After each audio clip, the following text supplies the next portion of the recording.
өнөөдөр бидний ярилцахын хэсэг нэг маш их тийм сонирхолтой одоо чухал хэсэг байгаа. Яг тэгэхээр анх удаа Есүсийг хүн Христ гэдгийг хүлээн зөвшөөрсөн ийм одоо үйл явдлын тэмдэглэгдсэн ийм чухал хэсэг байна.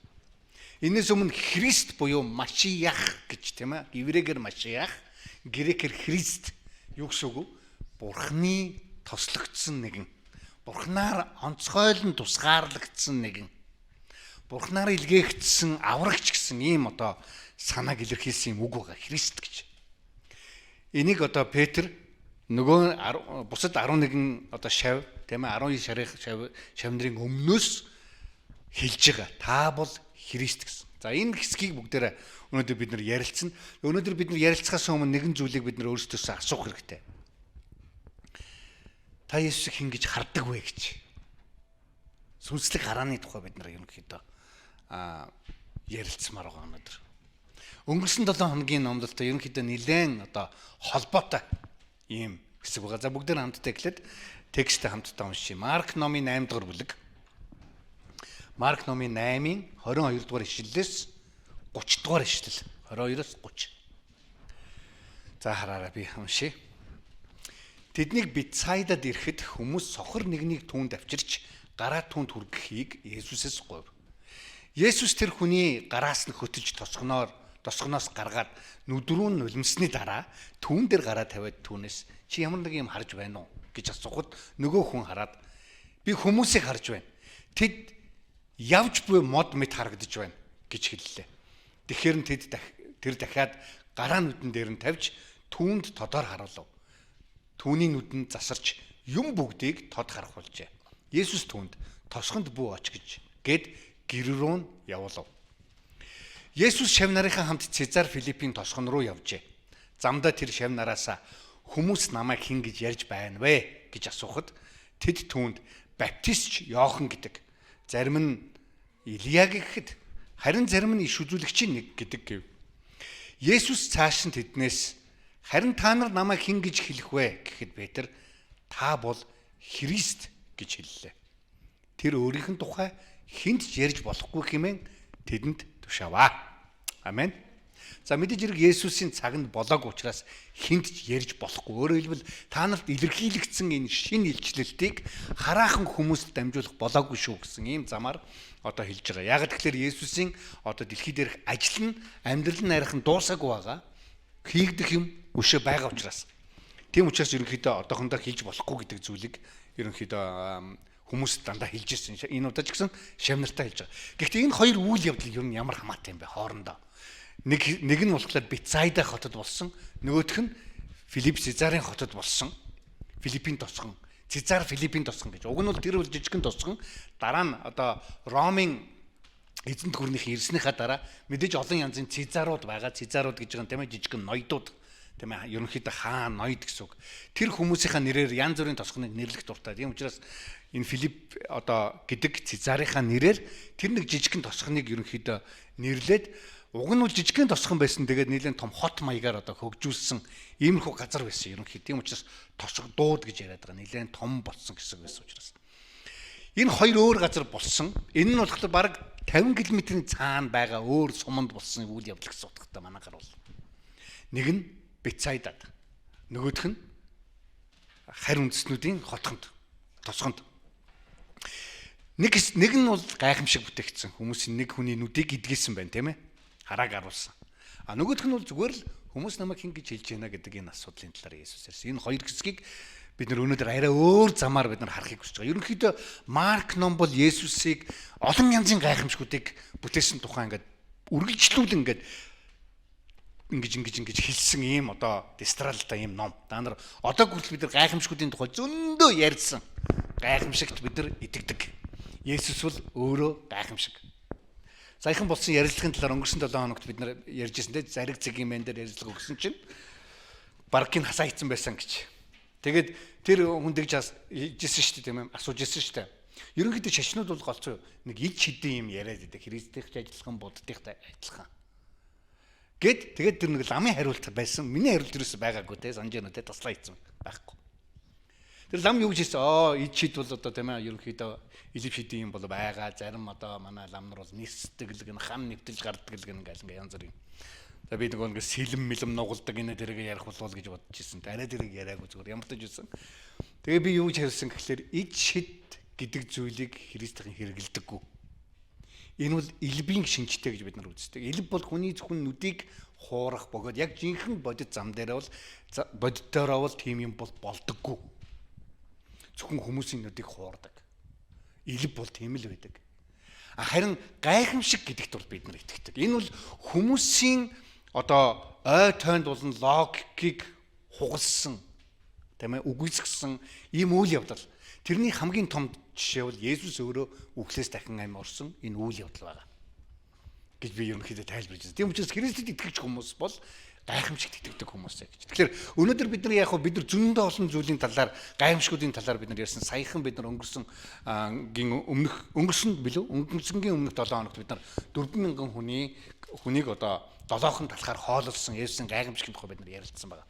Тэгэхээр өнөөдөр бид нар гайхамшигын тухай гэхээс илүү энэ гайхамшигаар дамжуулан Есүс яг юуг шавнартаа заахыг хүссэн бэ гэдэг энэ асуудлын талаар бүгд хөндөхийг хүсэж байгаа. Нөгөө талаар Марк яг энэ үйл явдлуудыг ингэж дистралуулан тавьсан нь яг ямар утга учиртай юм бэ гэж. Хэрэв бид нар өнөөдрийн уншсан энэ хэсгийн өмнөх хэсгийг бид нар санаж байгаа бол Есүс юу гэж хэлсэн? Та нар одоо хүртэл ухаараагүй байна уу гэж. Та нар сонсовч сонсоогүй, харж хараагүй. Тийм ээ. Тэгэд санахгүй байна уу та нар гэж. Яг тэгэхээр шавнарын хувьд Есүсийн олон гайхамшигтыг харсан боловч үндсэндээ хажууд байгаа тэр Есүсийг хинбэ гэдгийг ерөнхийдөө танихгүй байсан. Хараахан таниагүй л байсан. Таньж амжаагүй байсыг сонирхолтой. Хамтдаа 2 жил хамт явчаад штэ. 2 жил гайхамшгуудыг нь харчаад сургаалуудыг нь сонсчоод. Тэгэд Есүс юу гэсэн? Та нар хараатай нүдтэй боловч харахгүй байна уу? Чихтэй боловч та нар сонсохгүй байна уу? гэж зэмлэжсэн.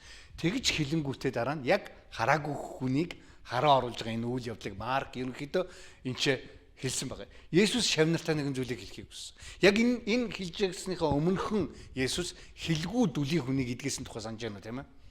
Хэлгүй дүлий. Чихтэй боловч юу сонсохгүй. Одоо нүдтэй боловч харахгүй байгаа нэгэн хүний талаар ярьж байгаа. Энийг ингэж хэлж байгаа нь нэг талаар Есүс шавнартаа сүнслэг харааны тухай бид нар заахыг хүсэж байгаа. Хүмүүс намайг юу гэж хэлж байна? Та нар өөрсдөө намайг хэн гэж боддог вэ гэж. Өнөөдөр Христэд итгэгч хүмүүс сүм чуулганд явдаг. Гэхдээ бид нар яг Христийг яг бүрэн бүтэн олж таньж мэдэх энэ аян замдаа хэр зэрэг амжилттай явж байгаа вэ? Би нэг хэдэн жилийн өмнө билүүдээ нэг Hoarders гэдэг нэг ийм Америкийн нэвтрүүлгийг үзчихсэн юм. Тэр нь болохоор юу гэсэн үг гэхээр ийм Hoarder гэдэг юм цуглуулдаг хүмүүсийн тухай байхгүй юу? Гээл хэрэггүй ч үсэн юм ингээл аваал гэртээ тавиал ингээл цуглуулаад хураагаад ингээл өөртөө хэрэггүй хүнд ч хэрэггүй ингээл хураагаал байдаг нэг тийм хүмүүс байдаг шүү дээ тийм ээ. Тийм хүмүүсийн талаар. Тэгээ яг нэг баян оронд учраас тэднэрт жохон мөнгө байвал тэгэл дэлгүрт ороод ингээл юм ингээл цуглуулаад байдаг.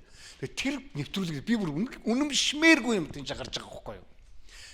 Зарим хүн биш дээ бүр би ингээд сүүлийн 5 жил хөргөгчнийхээ хаалгыг онгоолж чадахгүй байгаа. Тэр дотор одоо юу байгаа юм бүү мэд. Яг тэгвэл наагур нь зөндөө олон юм ингээд овоолоод тавьчих сүлдө хүрч чадхаа байсан. Зарим хүн бүл биш дээ ингээд 2 давхар хаустай. 2 давхартаа гараагүй одоо би хэдэн жил болж байна. Ягаад шатаараа дүүр юм авалцсан. Гэрс гарах боломж байхгүй. Зарим хүн өөрийнхөө унтлахын өрөөндөө орж чадахгүй хэдэн жил болж байгаа хүмүүс.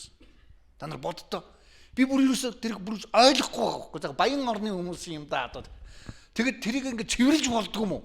Тэрийг хөдөлгмөөргүй.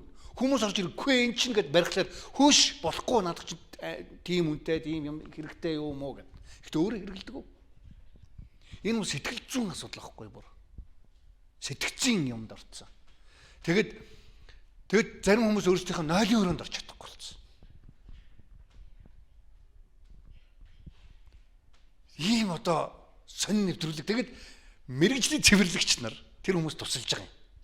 Тэгээд нэг талаар одоо сэтгэл зүйн засал хийж байгаа.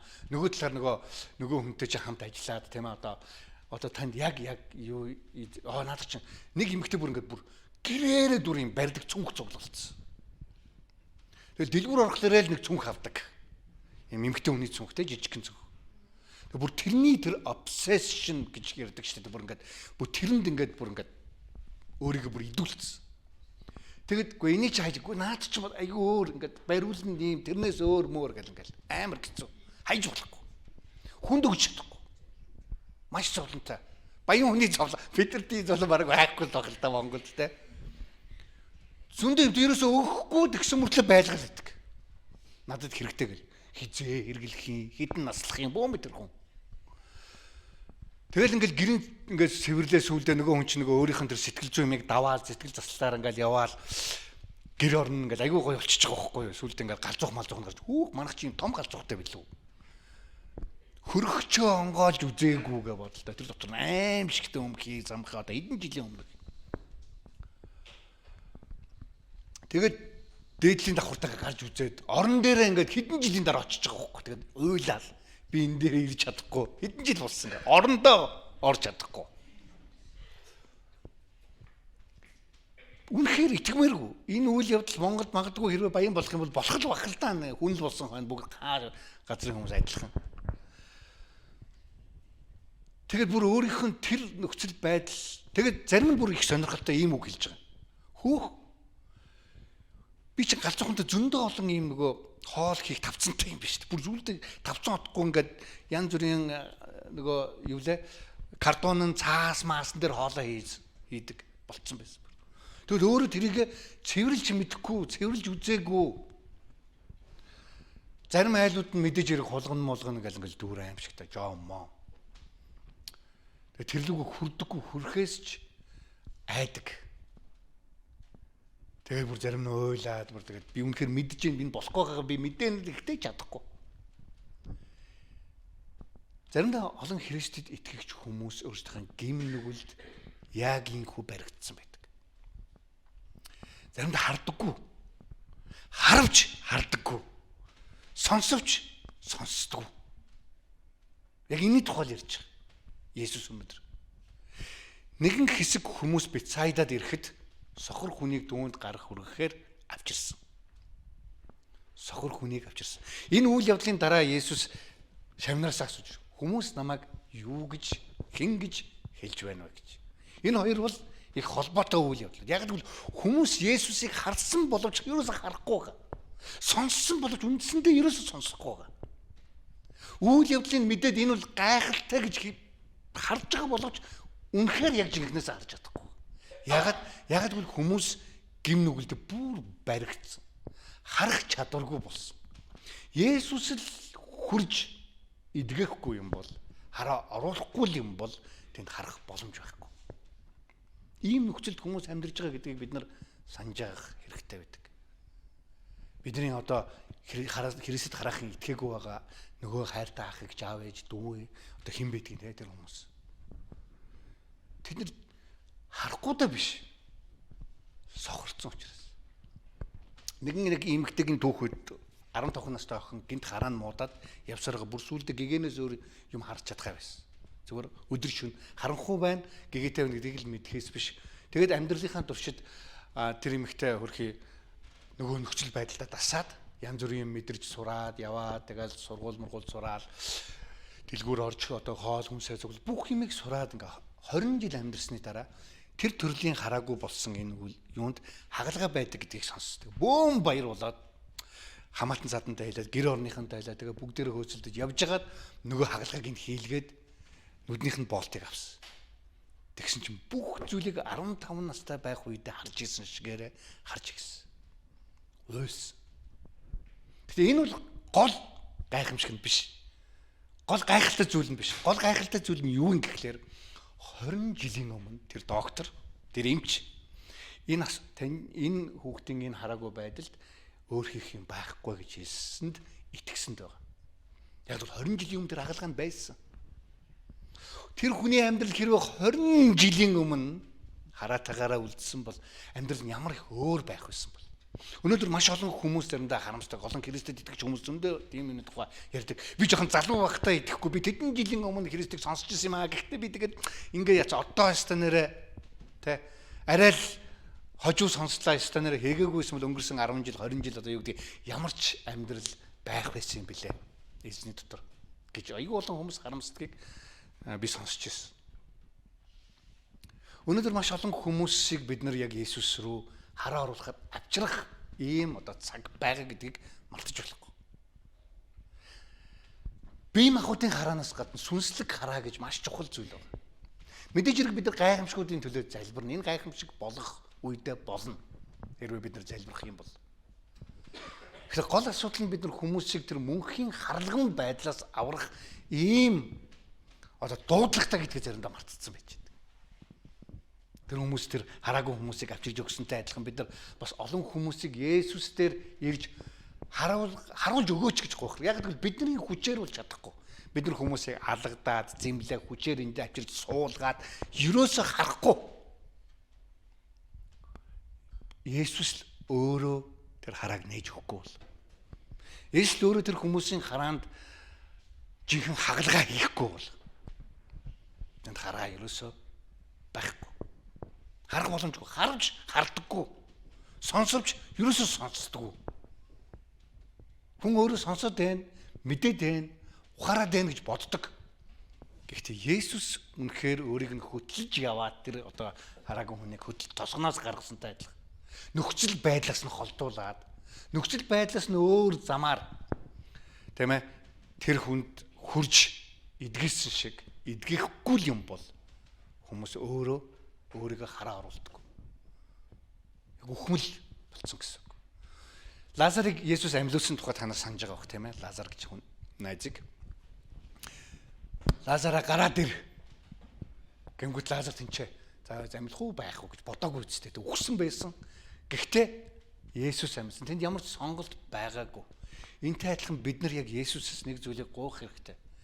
Хатуу зүрх сэтгэлүүдийг нээж Есүсийг яг харах тэр харааг өгөөч. Одоо байгаа тэр харлагнуудыг нь болоод цоошин нүдийг өгөөч гэж бид нар эзнээс залбирах хэрэгтэй. Хүмүүсийн төлөө. Тэгж хэрвээ залбирж байгаа бол тэр хүмүүсийн төлөө явах хэрэгтэй. Халамж үзүүлэх хэрэгтэй. Сохор хүнд ямар их халамж хэрэгтэй байдаг вэ? Манай Соёмбо пастор байгаа шүү дээ. Хоёр настай охин хавдраас болоод хараагүй ус. Одоо оюутан тийм хэддүгээр курслыг төгсөх ангич үлээ. Ямар их халамж хэрэгтэй. Ингээл дээшээ доошоо явах тэгэл тийм ээ зам гүүр гарах яах вэ тэгэл байнгын нэг юм таксичнтай гэрээ хийгээл тийм ингээ наашаа цаашаа явдаг болгоол тэгэл утас мутас инээ тэрэн ингээ хараагүй хүнд зориулсан юм юу байд юм бэ штэ бид нар мэдэхгүй л болохоос биш тийм ээ. Тэгэл унших юм ховор дандах сонсох инээ тэрэгээл тэгэл маш их халамж маш их юу сэтгэл хэрэгтэй тэр хүмүүст хөгжлийн бэрхшээлтэй хүмүүстэй айлвал аюу сайн мэдж байгаа. Тийм халамж хэрэгтэй. Хүмүүст бас яг тийм халамж хэрэгтэй. Сүнслэг хөгжлийн бэрхшээлтэй гэж ойлгох хэрэгтэй. Тийм хөгжлийн бэрхшээл байгаа нөхцөлд тэр хүн өөрөө нэг гинтхэн за хараа сайжруулыг хараа сайжруулчихгүй. Яагаад ч болохгүй. Заавал Есүсийн эдгэрэл нүдний шил ийм юм хэрэгтэй биднэрт. Манай эмээ намайг жоохон бахад дандаа нөгөө зүүс хөвлүүлдэг байсан. Би тэгэл та өөрөө нүдтэй байж яагаад чаддаггүй юм гаал те. Тэгвэл манай эмээ за чи миний насан дээр ирэхлээр өөрөө мэднэ гэ. Насанд нь хүрээчгүй тэрийг мэдчихэж байгаа юм л да. Хүний махан бие бол ингээд мууддаг, муужирдаг, тэгээд ингээд ялзардаг. Паул хэлсэнтэй миний махан бие ялзарч харин миний сүнслэг би маань боёо би өөрөө сүнсээрээ бол харин ч жинхэнэ өдөр болгон шинжлэгдэж байна. Яаж шинжлэгдэж байгаа? Есүс Христийн дотор шинжлэгдэж байна. Өөрөөр хэлбэл хэрвээ бид нар өөрсдийнхээ амьдралыг махан бишгээ сул дорой байлгамааргүй байгаа бол бид нар Есүс дээр өдөр болгон очих хэрэгтэй гэсэн. Мартин Лютер тэгж хэлсэн. Бид нар өдөр болгон эзэн дээр ирэх хэрэгтэй. Эзэн дээр ирж гэмших хэрэгтэй. Шинжлэгдэх хэрэгтэй. Хүч сэлбэх хэрэгтэй. Ягаад гэвэл бидний махан бие бол хүч сэлбэгдэхгүй. Ягаад гэвэл ингээл явсаар байгаа л ямар нэгэн замаар ингэсээр байгаа дуусна. Харин бидний сүнслэг бие улам хүчрхэгжих боломжтой гэж. Тэгэд бид нар энэ зүйлийг харах юм бол маш олон хүмүүс уг нь бол Есүсийг хүрээжсэн тэр хүнийг тосгоноос гаргаад ховчлон Есүс ажилласан байна. Ер нь бид нар нэг зүйлийг аягүй сайн мэдэх хэрэгтэй.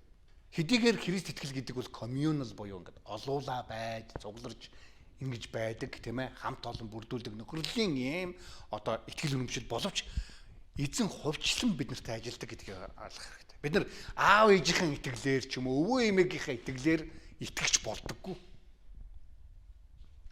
Өөрөө Есүстэй уулзах хэрэгтэй байдаг. Өөрөө нүдээ хараатай болох хэрэгтэй байдаг. Хүмүүс бидний аав ээж итгэгч байсан учраас бид нар итгэж байдаггүй. Тийм ээ? Бид нар өөрсдөө эзэн дээр ирэх хэрэгтэй болдог. Өөр нэг чухал зүйлийг энэ чэнэс ингээ харах юм бол Есүс бүх гайхамшигыг үгээрээ юм уу, холоос юм уу нэг удаа шууд ингээ идгэсэн. Энд Есүс 2 удаа тэр хүн дээр тавьсан. Эхний удаа нулимсан. За коронавирусын үний үед бол нулимн гэдэг бол эвгүй юм байна. Гэхдээ дээр үед бол одоо шүлс бол эдгээ хүчтэй гэж ойлгодог байсан шүү дээ. Манай эмээ хүртэл ингээл явахлаа ингээл жоохон хөрцөн ингээл шүлсээрээ дүрхэл эдгээгээд идэг гэсэн шүү дээ. Бид нар идэгж ийл гэж ойлгоод байдаг гэсэн.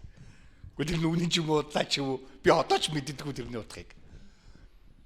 За тэгэл тийм ээ бид нар чинь тэгэл аяг маяга заримдаа ус мус ховор байсан үе түүх гэж гал сайхан арчаал цаймагаа уучдаг юм байсан үе саяхан. Намайг жоохон байхад би бол өөрөө яг тэр тийм аягнаас зөндөө уусан. Тийм биз дээ тийм ээ. Тэгээд одоо бол бид нар яг пүү паинэ тэр гэдэг. Магадгүй Есүс нэг зүйлийг харуулахыг хүсэж байгаа. Яагаад нулимсан ч гэдэг юм уу? Яагаад одоо ийм нөгөө хэлгүүдлийн хүмүүс хүний чихэнд бас ингээд хурууга тэ нулим юу лээ шүлсээрээ гэсэн шүү дээ тий. Бас энд бас иймэрхүү зүйл үзүүлсэн. Нэг яагаад гэдгийг мэдгүй зүгээр яг тийм үйл явдал болсон. Тэгээд 2 удаа Есүс эхлээд үзсэн чинь дутуу гараа орцсон. Ингээ зүгээр мод хүн хоёр ч хоёлаа юм босоо учраас ингээд мод явж байгаа юм шиг харагдаж яг хүн нь яг харагдахгүй байгаа байхгүй бүрлзээд. Тэгээд Есүс дахиж гараа тавиад бүр мөссөн одоо тод болгосон тэр нүдийг. Есүс ямар нэгэн хүч дутагдсан ч юм уу эсвэл нэг алдаа гаргаад ч юм уу хийсэн үгүй. Есүс энэ ч нэг зүйлийг ойлгож байгаа. Шавнартай хэлхийг хүсэж байгаа тэр нэг мессеж энэ ч байгааг Марк энэ энэ үйл явдлуудаар тэмдэглэсэн. Биднэрт байнгын Есүсийн хүрэлт хэрэгтэй. Нэг удаа хүрээл зүгээр болчихж байгаа гэж зарим хүмүүс ойлгодог. Мэдээж нэг удаа хүрээд бид нэр авралыг авсан. Христийг бид нар таньж мэдсэн. Гэхдээ бүрэн яг таньжиж байгаа юм биш. Бид нар дандаа хүргэх хэрэгтэй Есүсээр. Дандаа нөгөө бүрлдсэн нүдээ цэлмэг болгож явах хэрэгтэй өдөр болгоо. Гэсэн энэ санааг ерөнхийдөө Марк шавнартай Есүс хэлж байгааг энэ тэмдэглэсэн харагдаж байгаа. Тэгээ Есүс та хүмүүс намайг юу гэж хэлж байна? Та нар намайг юу гэж хэн гэж бодож байна? Тийм ээ? Хүмүүс намайг юу гэж бодож байна? Өөрөөр хэлбэл намайг яг харж мэдээж хэрэг Назарын нэг Есүс гэж хэлүүлэхийг хүсээгүй. Зүгээр нэг мундаг иш үзүүлэгч гэж хэлүүлэхийг хүсээгүй. Сайн багш гэж хэлүүлэхийг хүсээгүй. Есүс. Зүгээр л нэг мундаг сэргэлэн залуу гэж хэлүүлэхийг хүсээгүй. Алдартай нэгэн гэж хэлүүлэхийг хүсээгүй. Энэ ертөнцийн хамгийн агуу нэгэн гэж бас хэлүүлэхийг хүсээгүй. Юу хэлүүлэхийг хүссэн? Христ гэж хэлүүлэхийг хүссэн. Христ гэдэг чи юу гэсэн үг юм? Аврал. Хүн төрлөختнийг аврах цорын ганц аврагч бол та мөн гэдгийг харах тэр сүнслэг харааг хүмүүс одоо харж мэдсэн болов уу? Та нар одоо мэдсэн үү тэрийг? Гэсэн энэ асуултыг Есүс асууж байгаа. Зүгээр л Йосефийн хүү биш. Харин Бурхны хүү гэдгээр нь таньж мэдсэн үү гэж. Мэдээж хэрэг олон Христэд итгэж хүмүүс Есүст итгэхдээ угаасаа тэрийг таньж мэдээд итгэдэг. Харин бидний өдөр тутмын амьдрал тэр нөгөө олон янзын юмнууд чинь бидний нөгөө нүдийг болонгортуулж эхэлдэг. Өдөр тутмынхаа амьдралд бид нар олон зүйлийг гэртээ овоолсоор байдаг.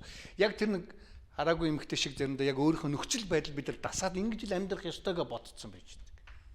Гэтэл цаана ямар гайхамшигтай амьдралыг Есүс биднэрт өгөхийг хүсээд зэхэд бэлдээд байж байгааг бид нар заримдаа мэддэггүй.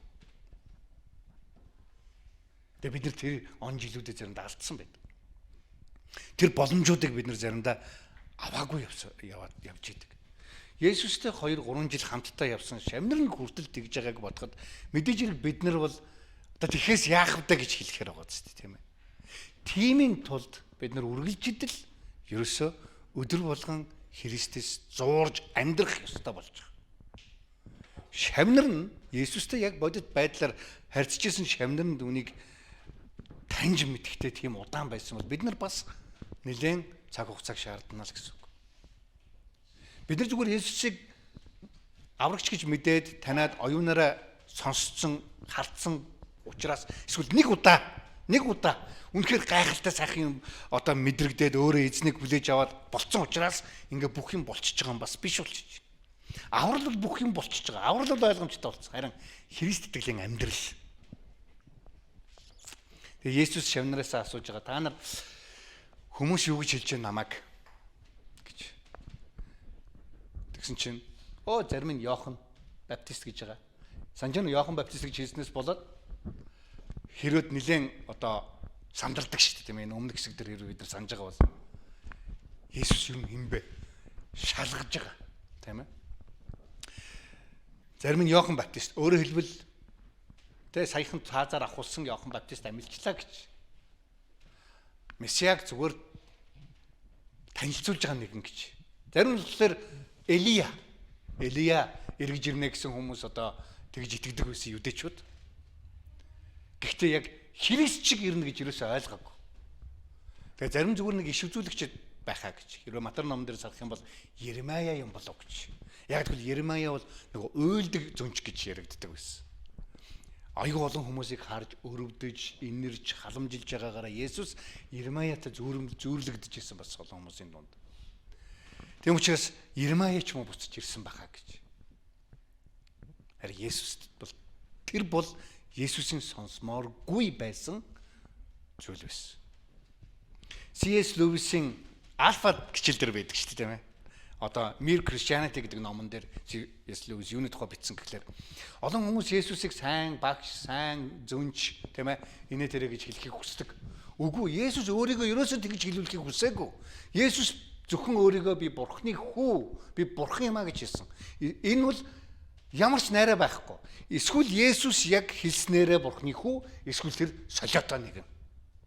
Тэгээд та нар одоо дэнсэлж үзээд аль талд нь идэх вэ гэдгээ бодоорой гэж. C.S. Lewis тиймэрхүү одоо байдлаар ерөнхийдөө бичсэн байдаг. Тэрнээс биш тэр дундуур нь сайн багш, сайн зүйлс энэ дээр бол сонирн биш Есүсийн хувьд. Есүсийг хүмүүс юу гэж ойлгохыг хүсэж байгаа вэ? Тэр бол цорын ганц аврал. Бурханаас эргэлгээгдсэн цорын ганц боломж гэдгийг л хүмүүс ойлгохыг Есүс хүсэж байна. Өнөөдөр монголчууд Есүсийн тухай юу гэж боддог вэ? За барууны шашин. Тийм ээ? Барууны шашин хамгийн эхлээд. Тэгээд монголчууд бол өстой өөрсдөө бас шашинтай байсан. Тэгээд зарим хүмүүс буддаагаа шүтэх хэвээр, зарим хүмүүс бөөмрөглөө шүтэх хэвээр, зарим хүмүүс зүгээр тэнгэртэй л итгэх хэвээр гэж. Тэ? Яг юу гэсэн ч үгүй юм мэдэхгүй. За ямар ч үсэн тиймэрхүү зүйлийг хэлдэг. Гэхдээ бид нэг зүйлийг ойлгох хэрэгтэй логикийн хувьд. Яг C.S. Lewis-ийн хэлсэн шиг. Хэрвээ хэн нэгэн хүн үнэнийг хэлж байгаа бол хэн хэлэхээс үл шалтгаалan үнэн яг үннээр л байна. Тэр манай аав хэлэх нь үү, танаа аав хэлсэн үү хамаагүй. Үнэн бол үннээр байна. Худлаа бол худлаагаараа л байна. Альва худлаа зүйлийг манай аав хэлсэн учраас зөв байж болох уу? Зөв болгочих болох уу? Болохгүй. Манай өвөг дээдэс буруу зүйл сонгосон байх боломжтой итгэл үнэмшлийн хувьд. Манай өвөг дээдэс л уучлаас ганцхан зөвийг сонгосон байх ёстой юм уу? Логикийн хувьд. Тэгээ зарим хүмүүсийн логикийн алдаан тийм байдаг. Хин нэгэн хүн хаан төрснөөсөө болоод өвөг дээдс нь аль хэдийн тэр хүмүүсийнх нь шашныг тодорхойлж өгсөн байх ёстой гэсэн юм ойлголт байдаг. Энийг философт genetic fallacy гэдэг үгээр тодорхойлдог. Юу гэсэн үг вэ гэхээр их усвар нь хаанаас байгаа гэдгийг нь алдаж хэлж байгаа алдаа. Одоо өөрөөр хэлбэл хинээс гарсан бэ гэдгээсээ болоод буруу эсвэл зөв гэж тодорхойлогдох ёстой гэж. Хэрвээ энэ бүхэл ертөнц үнэнтэй юм бол тэр үнэн таны хаанч төрхөөс хизээж төрхөөс ямар ч хүн байхаас үл шалтгаал үнэн хэвээрэл байна. Танаас үл шалтгааллах үнний тухай ярьж байгаа. Тийм биз дээ, тийм ээ? Философороо явчлаа шүү. Тэрнээс болоод аягүй олон хүмүүс өнөөдөр монголчууд Есүс бол барууных учраас бид нарт хамаагүй гэж. барууных байна уу, зүүнийх байна уу, дээд тэнгэрийнх байна уу, одоо газар доорх нь вэ хамаагүй.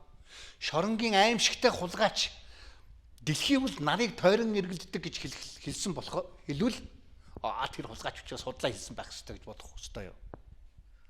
Энийг нөгөө нэг их усүрийн алдаа гэж хэлж байгаа байхгүй. Их усүрийг буруу дүгнэх алдаа гэж. Өнөөдөр бид нар тэр зүйлийн талаар хүмүүст ингэж ойлгуулж өгөх хэрэгтэй. Бид нар хүмүүсийг сонсоод хүмүүс юу гэж Есүсийн тухай ярьж байна гэж. Есүсийг зүгээр л нэг гоё мөнгө төгрөг өгдөг, хоол унд өгдөг нэг ингэж харж байна уу? Тийм юм байгаа. Гэхдээ яг үнэн нь бол тэр аврагч гэдгийг бид нар хүмүүст хэлэх хэрэгтэй. Тэгээд Есүс өөртөөс нь асууж байгаа. Харин та нар намайг хэн гэж хэлэх вэ? Та нар намайг хэн гэж хэлэх вэ? Өөрөөр хэлбэл энэний өмнөх хэсгээр гэсэн та нар ухаарсан уу гэсэн энэ асуулт яг адилхан. Та нар ухаарсан уу? Намайг яг олж мэдсэн үү? Таньсан уу? Яг Христэд итгэнэ гэж юу вэ гэдгийг ерөнхийдөө олж мэдвүү. Энийн ямар нэгэн ачаа ч юм уу, шашны ямар нэгэн одоо үйл хийх ёстой зүйл байна уу? Эсвэл таны өдөр тутмын чин амьдрал уу гэдгийг мэдсэн үү? Ялгаж харсан уу? Гэдгийг Есүс шавнараас асууж байгаа. Тэгэд Петр яг энэ дээр хингээ харах юм бол амар мундаг хариулж байгаа юм. Та бол Христ гэж. Яг зөв хариулсан. Гэхдээ яг дараагийн хэсгийг хэрвээ харах юм бол Христийг таниад харин Христийн үйлсийг таниагүй байгааг нь бид нар дараагийн 7 хоногт ярилцсан. Христийг таньсан гэхдээ Христийн үйлсийг таниагүй. Өнөөдөр бид нар өдөр тутмынхаа амьдралд, өдөр тутмынхаа хийж байгаа зүйлээс болоод үнэхээр бидний сүнслэг хараа ингээд булангартаал тэр болгоноороо ингээд тэг бүрлзэгдээл байгаа юу? Улам зэгэл болоолаа юу? Бид нэг зүйлийг хийх хэрэгтэй. Зүгээр л Есүс дээр очиод гуйх хэрэгтэй. Хараа оруулж өгөөч гэж. Сүнслэг харааг улам болгож өгөөч. Хэдийгээр бидний магадгүй нүд тийм ээ. Махан биеийн нүд муудах боловч харин сүнслэг хараа улам илүү тод болохыг бид нар эзнес гуйх хэрэгтэй. Хараагүй хүмүүс ингэдэг гэж байгаа шүү дээ тийм ээ. Хараагүй болчихлоорэ өөр юм дээр амар мундаг болчихдээ. Ингээл бариад мэдэрдэг. Хүмүүсийн дуу хоолойг айгүй сайн хооронд нь ялгаж сонсож чаддаг. Янз бүрийн болж байгаа үйл явдлыг тэр байтугай хэр зэрэг орон зайд би байна гэдгээ бас мэдэрдэг. Тэр эхоноос нь ч юм уу тэр орчны ерөнхий тэр уур сонсогдож байгаа тэр бүх зүйлээс болоод ямархуу танхимд ороод ирв, ямархуу жижигүү том өрөөнд ороод ирв гэдгийг айгүй сайн мэдэрдэг. Бид нар хэрвээ өнөөдөр энэ дэлхийн гим нүглийн бидний өдөр тутмын махан биеийн алив зүйлд хэрвээ бид нар улам сохор болоод харин сүнслэг хараагаа тийм ээ эзнэр хэрвээ яах юм бол дэлхийн зүйлэгч сүнслэг зүйлэгч илүү хүчтэй, илүү тод харах боломжтой болно гэж. Тэгээ түрүүн би нөгөө Саянба пастор охины тухай хэлсэн. Нэг удаа би хамт машин дотор явж байгаад бид нар юуны тухай ярьж байгаа л. Тэгээд бид нар л гэсэн ерөнхийдөө хөгжлийн бэрхшээлтэй хүмүүсийн төрөөс хамгийн одоо хүнд хэлбэр нь бол одоо хэлгүй байх, дүлий байх, ярьж чадахгүй байх, сонсож чадахгүй байх. Хараагүйчуд нь хамаагүй дээр гэж ер нь дүгндэм байлээ. Ангаахаар бол гэсэн чинь нөгөө би ч амар азтай яагаад гэвэл гээд ингээ ярьж байгаа байхгүй. Хараатай хүний хувьд бол азтай гэж юус сонсогдохгүй байгаа. Тийм биз дээ тий. Харин тэр охины хувьд өөрт нь бол яг тэгвэл мань хүн бүгдийг мэдэрч, бүгдийг сонсч, бүгдийг харж, бүгдийг одоо ойлгоод байгаагаа мэдэрч байгаа. Хараатай хүнээс ч илүү заримдаа. Тэгэхээр бид нар сүнслэг харааны тухай яг тэгж магадгүй харж болох юм. Бид нар магадгүй муу зүйлд хүүхэд мэд Библиэр хэлсэн. Харин сүнслэг зүйлд яг насан туршсан, төлөвшсөн хүмүүс шиг байгаасаа гэж эзэн хүсэж байгаа. Амен. За бүгдээр хамтдаа залбирцгаая. Тэнгэрлэг эзэн минь танд баярлалаа. Тэгээ өнөөдрийн үгийг та бидэнд өгсөнд. Тэгээд бид нар бас өдөр болгон таныг таньж мэдж бидний сүнслэг хараа, таныг таньж мэдэх, таныг ойлгох сүнслэг хараа өдөр болгоноор нэмэгдэхэд та туслаарай гэж танаас гуйж байна эзэн минь. Бидний залбирлын амьдралыг улам илүү та хүчрхэг байлгаж өгөөрэй эзэн. Есүс таны нэрээр хүн залбирлаа. Амен.